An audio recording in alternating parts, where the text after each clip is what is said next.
제가 보기 땐 노산이 아니었는데 둘째는 노산에 속하더라고요. 노산이라니. 전 눈물은 나지 않는데 시도 때도 없이 화가 났습니다. 이때부터 이제 병원에 가서 초음파를 보며 사람 형태로 보이기 시작해요. 그전에는 콩나물 같기도 하고 정말 2번 다시는 없을 제 인생의 특별한 시간이 지금이다. 셋째는 없기 때문에. 꿀잼이님들 안녕하세요. 보기 엄마 그리고 또 보기 예비 엄마 최입니다. 어느덧 제가 벌써 둘째를 임신한 지도 15주가 되었네요. 이제 임신 2회차다 보니까 첫 번째 임신 때는 느끼지 못했던 것들을 더 느끼게 되고 또 생각을 해보게 되는 것 같습니다. 오늘은 임신 초기에 제가 겪었던 증상들과 또 그 시기의 특징들, 또 저의 심리 상태, 그리고 이런 임신 초기를 어떻게 좀 극복하면서 잘 보내려고 했는지 이야기해보려고 해요. 저는 임신 사실을 알게 된 거는 4주차 때였어요. 아직 생리주기가 다가오지 않았는데 쎄한 느낌이 오더라고요. 왜 이렇게 몸이 안 좋지? 왜 이렇게 피곤하지? 몸에서 신호를 보내고 있었습니다. 근데 결정적인 건 남편이랑 이제 베개를 나란히 두잖아요? 잘못해서 남편 베개를 제가 쓰게 됐는데 너무 화가 나는 거예요. 남편의 베개 냄새가 너무 싫어진 순간 나 임신했구나를 직감적으로 느끼게 되었습니다. 그래서 바로 약국에 가서 초기다 보니까 이게 조금 더 빠른 시기에 임신을 확인할 수 있는 얼리 테스트기를 해봤고 2줄이 뜨자 바로 병원에 갔죠. 병원에 갔더니 너무 초기라서 초음파로는 임신 사실을 확인할 수 없었고 피검사를 통해서 임신 사실을 확인했는데요. 임신 사실을 알게 되고 물론 되게 기쁘고 감사한 감정도 있었지만 한편으로는 여러 가지 두려움과 걱정이 되기도 했었습니다. 임신 초기에 저는 바로 후각이 예민해지고 입덧이 시작된 것이었어요. 보기 때도 친구랑 식사를 하다가 너무 속이 더부룩해서 내과에 가서 소화제를 처방받으려고 하다가 혹시 하는 그 쎄한 느낌 때문에 임신 사실을 알게 됐었는데요. 이번에도 마찬가지로 제 위장과 코가 저에게 임신 사실을 제일 먼저 알려주었습니다. 그리고 저는 임신 초기에 되게 걱정이 많았어요. 제가 또 대상포진으로 한바탕 아프기도 했었잖아요. 근데 임신을 알게 된 후에 갑자기 이명이 찾아온 거예요. 나 이거 재발 가능성이 있다는데 또 재발하는 거 아니야? 너무 두려운 마음으로 병원에 갔는데 병원에서는 이제 임산부에게는 딱히 해줄 수 있는 게 없다 라는 이야기를 해서 그날 되게 많이 울었던 기억이 납니다. 너무 무서워서 그 아팠던 그 후유증들과 그 고통을 다시 겪어야 되는 건가? 라는 마음에 되게 무섭고 슬펐었어요. 그렇지만 엄마니까 내가 이 아이를 위해서 그냥 참아야 되는 거잖아요? 그런 시간들이 조금 힘들기도 했습니다. 다행히 지금은 이명은 완전히 사라졌는데 임산부들에게 이명, 어지럼증, 또 메니에르 같은 그런 증상들이 쉽게 더 올 수 있다고 하니까 조심하셔야 될 것 같아요. 제 임신 초기의 심리 상태는 저희 남편에게 물어보는 게 제일 정확할 것 같아요. 내가 임신 초기에 어땠지? 무서웠어. 많이 무서워하더라고요, 저를. 여러분, 임신 때는 호르몬의 변화로 굉장히 예민해진다고 합니다. 이때 임신한 와이프들도 남편들이 가져야 할 마음을 어디서 이렇게 들었다고 하는데 걔가 다 뒤통수 맞아도 화를 낼 수 없는. 길 가다가 모르는 사람에게 뒤통수를 맞아도 그 사람에게 화를 내지 않는 마음으로 와이프를 대해야 된다 라고 이야기를 해줬는데 이유 없이 화가 나요. 저는 남편이 저희 아기가 이렇게 자주 다니는 통로에다가 퇴근하고 가방을 둔 거예요. 근데 아기가 그 가방 때문에 걸려 넘어진 건 아닌데 아기가 그 앞에서 넘어졌어요. 순간 너무 화가 나는 거예요. 왜 도대체 가방을 이 통로에 두는지 진짜 화가 많이 나서 정말 크게 화를 내고, 근데 저희 남편도 저한테 맨날 좀 임신을 한 이후로 구박을 당하다가 약간 다 참고 있었는데 그때 되게 억울했나 봐요.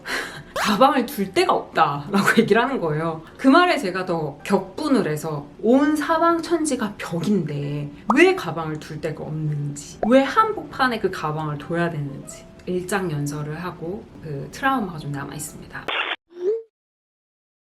임신 6주부터 10주까지는 배악이라고 하는데요. 이 시기는 아이의 뇌를 비롯해서 여러 신체 기관들이 빠르게 형성되는 시기라서 굉장히 중요한 시기입니다. 엄마가 약물이라든지 술, 섭취하는 음식들에 대해서도 더 조심을 해야 하는 시기고요. 유산 위험성도 높은 시기이기 때문에 주의를 좀 해야 된다고 해요. 저는 근데 이 시기에 괌 여행을 갔습니다. 괌 여행을 저는 취소할까도 고민을 많이 했는데 그냥 약간 배짱이었어요. 효도 여행이었기 때문에 물론 제가 가고 싶은 것도 굉장히 컸어요. 그리고 첫째를 건강하게 낳았으니까 둘째도 건강하게 낳을 수 있을 거야 라는 약간의 자신감이 있었어요.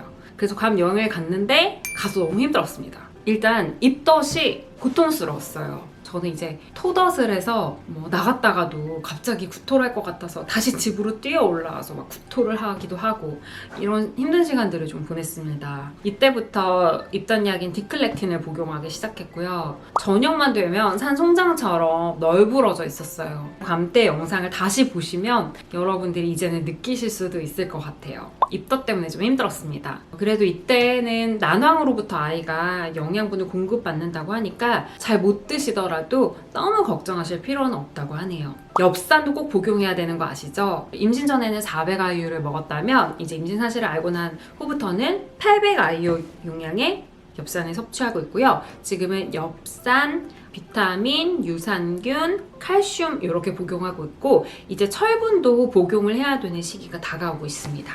이때는 컨디션도 안 좋도 물론이고요. 몸에도 여러 가지 변화가 생겼어요. 잘 막 나지 않았던 트러블도 나기 시작했고 특히 얼굴에 왕여드름들이 나기 시작하는 거예요. 제 지난 영상들을 보시면 그 흔적들을 막 찾아볼 수가 있는데요. 안 그래도 몸도 힘든데 얼굴에 막 왕여드름까지도 나니까 더 예민해지기 시작했습니다.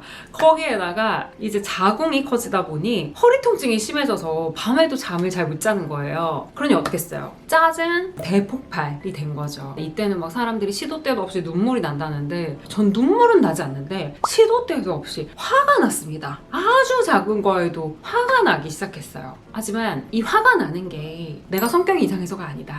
제가 예전에 보기랑 사파리를 갔는데 사육사님이 알파카를 보시면서 여러분 암컷 알파카는 임신을 하면 수컷 알파카에게 일주일 동안 침을 뱉습니다 라고 이야기하는 거예요. 제가 그때 저희 남편을 탁 째려봤죠. 그때 저희 남편이 또 쫄아서 깨갱하고 있더라고요. 우리 남편분들도 물론 힘드시겠지만 알파카든 사람이든 임신하면 이 호르몬 때문에 굉장히 예민해지고 또 몸이 힘들기 때문에 굉장히 많은 짜증이 나기 때문에 조금 너그러운 마음으로 이해해 주시기를 바라겠습니다. 저는 침은 안 뱉잖아요. 알파카는 침을 뱉는데요. 얼마나 힘들면. 이때부터는 저는 이제 기존의 옷들이 조금 버겁게 느껴졌어요. 아기를 보호하기 위해서 지방층이 생기는데 특히 복부에 그 지방이 집중이 되더라고요. 기존에 입던 청바지들이 잠기는데 좀 힘들어지기 시작했고 너무 이제 타이트하게 느껴져서 옷을 다 새로 사기 시작했는데요. 그 인부복 바지들 있잖아요. 배 위로 이렇게 천으로 덮고 그래서 티셔츠 이렇게 빼가지고 입어야 되는 그 인부복 바지들은 이제 막다르만 입고 싶고 최대한 미루고 싶어서 저는 빅 사이즈 옷들을 파는 인터넷 쇼핑몰에서 한 사이즈 업해서 밴딩 그리고 신축성이 좋은 바지들을 구입해서 입었습니다. 10주부터는 이제 태학이라고 하는데요. 이때는 아기가 쑥쑥 성장하는 시기라고 합니다.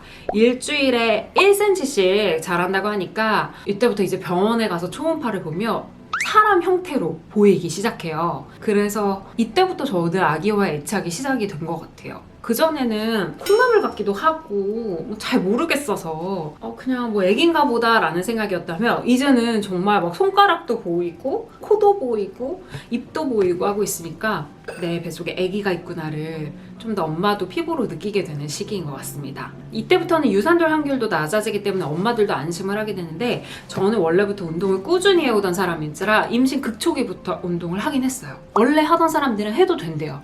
그치만 원래 안 하던 사람들은 몸에 무리가 갈 수 있으니까 극초기엔 조금 조심해 주시는 게 좋을 것 같고요. 제가 PT를 받던 헬스장에서는 제 임신 사실을 알고 12주 넘어서 와라 라고 선생님께서 이야기를 하셔가지고 혼자서 그냥 동네에서만 운동을 하다가 이제 12주가 넘어서 다시 PT도 받고 임산부 필라테스도 하고 있습니다. 12주가 넘어가면 이제 안정기라고 하잖아요. 그때부터는 주변 사람들에게 내가 임신했다는 사실을 알리기도 하는데요. 저도 여러분들에게 임신 사실을 이때쯤 발표했던 것 같아요. 12주부터는 좀 입덧이 안정된다고 하는데 안타깝게도 저는 15주인 지금까지도 입덧을 하고 있습니다. 저희 엄마는 입덧을 한 달 정도밖에 하지 않으셨다고 하거든요. 근데 저는 보기 때도 그렇고 지금도 그렇고 입덧이 심한 거 보면 유전은 아닌 것 같아요. 썰에 의하면 나와 DNA가 다른 아이가 뱃속에 있을수록 입덧이 심하다라는 이야기가 있는데 또 맞는 말인 것 같은 게 제가 보기를 가졌을 때도 입덧이 심했는데 나와보니까 완전 아빠 DNA 몰빵이었잖아요. 또 보기도 왠지 제가 배만 빌려주는 건 아닐지라는 생각이 듭니다.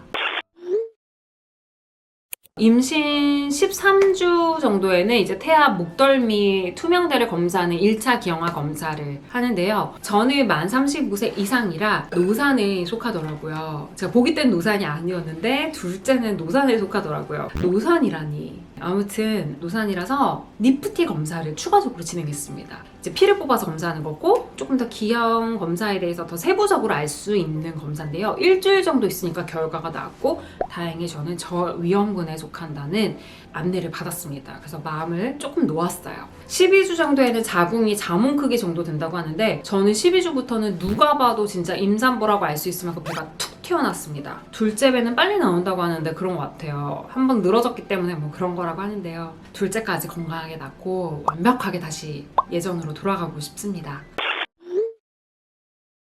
자, 이렇게 임신 초기의 증상을 이야기해봤는데 임신 초기에는 아무래도 신체에 급격한 변화가 찾아오다 보니까 너무 힘들기도 하고 또 아직 그 임신했다는 사실을 마음에서 완전히 받아들이기까지 시간이 걸리기도 하는 것 같아요. 제가 뱃속에 또보기를 두고도 내가 좋은 엄마가 될 수 있을까? 나 진짜 둘째 임신 이거 잘한 일이 맞을까?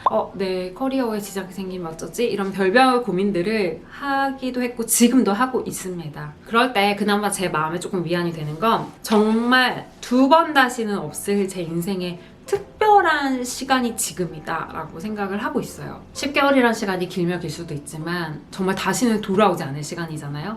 셋째는 없기 때문에 다시는 돌아오지 않잖아요.